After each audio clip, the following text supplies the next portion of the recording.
On va ouvrir une nouvelle partie. Nouvelle séquence sur la question suivante, monsieur Zemmour. Monsieur Éric Zemmour, est-ce que vous allez établir une égalité salariale entre les hommes et les femmes pour le même boulot? Le sujet, c'est le choix des métiers. En fait, on a le choix entre la liberté et l'égalité. Voilà.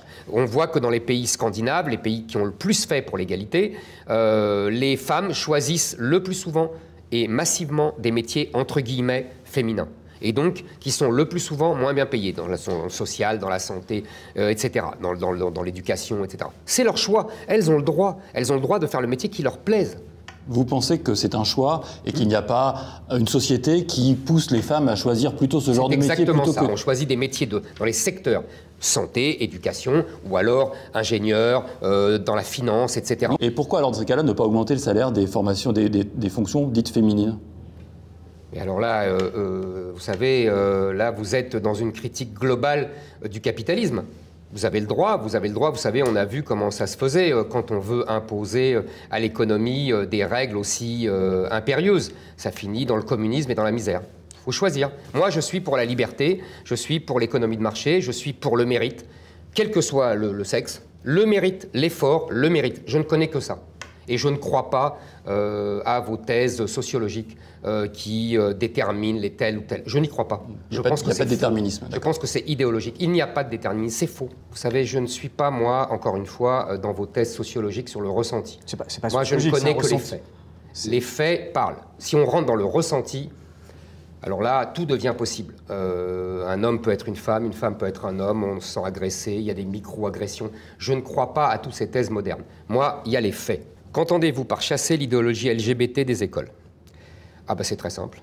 Il y a aujourd'hui dans de nombreuses écoles des associations, en particulier LGBT, mais pas seulement d'ailleurs, des associations aussi antiracistes, Assa Traoré, Lilian Thuram, etc., qui viennent dans les écoles et qui endoctrinent les enfants.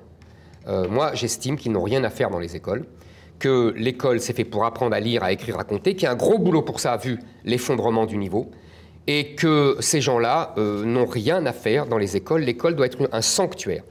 Si vous voulez, je vous donne un exemple encore, même si monsieur va dire que je prends un exemple, mais moi, je n'admets pas qu'on demande à des enfants de 8 ans, de 10 ans, s'ils se sentent garçons ou filles. Je n'admets pas qu'on les pousse ensuite, parfois, vers des blocages de puberté par des médicaments. Je trouve ça ignoble. Attendez, quel rapport avec l'école? Ah bah c'est tout à fait, c'est à l'école qu'on fait cet endoctrinement. On vient à l'école. Vous savez, aujourd'hui, il y a 25%, je crois, des jeunes, si j'ai vu un sondage, qui ne savent plus s'ils sont garçons ou filles. Vous croyez que ça sort comme ça? Ça sort comme ça vous croyez que dans ma génération, on aurait fait le même sondage, on aurait trouvé quoi? 0,0,0,1%. Donc, vous croyez qu'ils sont différents de nous, ces gamins? Non. Simplement, ils ont été endoctrinés.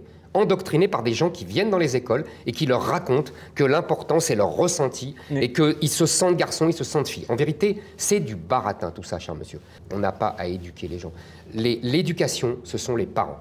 L'instruction, c'est l'école. C'est pour ça d'ailleurs que je rebaptiserai le ministère de l'Éducation nationale un ministère de l'instruction publique. Okay. Parce que justement, au nom de ça, au nom de l'éducation, on en est à l'endoctrinement. Moi, je ne veux plus de l'endoctrinement. Vous êtes dans une idéologie bisounours. Vous êtes, vous êtes un journaliste de la nouvelle génération, vous êtes de brut, donc vous êtes un gars de gauche, progressiste, et vous croyez à toutes ces chimères. C'est pas des chimères, moi je vois autour de moi des gens qui peuvent être homosexuels et très heureux. Mais bien sûr, mais ça n'a rien à voir. Mais ça n'a rien à leur a voir. permis justement. Mais il faut voir un peu globalement, cher monsieur. Voyez-vous, il faut arrêter de voir par l'individualisme de votre génération et de votre sociologie. Il faut aussi voir l'intérêt général, il faut être un citoyen et non pas seulement un individu. Je sais que vous avez du mal parce que vous avez été éduqué comme ça, que c'est le produit de votre génération et que c'est le produit de votre sociologie. C'est pas une question. Si, je connais très bien et votre génération et votre sociologie. Dernière question, est-ce qu'un président doit avoir un casier judiciaire vierge? Si c'est à moi que vous faites référence... Un peu. J'estime que moi j'ai été condamné pour défendre mes opinions et en plus la justice est instrumentalisée par des associations qui veulent me combattre politiquement et qui n'ont pas le courage de me combattre politiquement parce que le peuple est d'accord avec moi et qui utilisent la justice pour faire mine que je suis condamné par la justice. Mais je n'ai volé personne, je n'ai pas arraché le sac d'une vieille dame.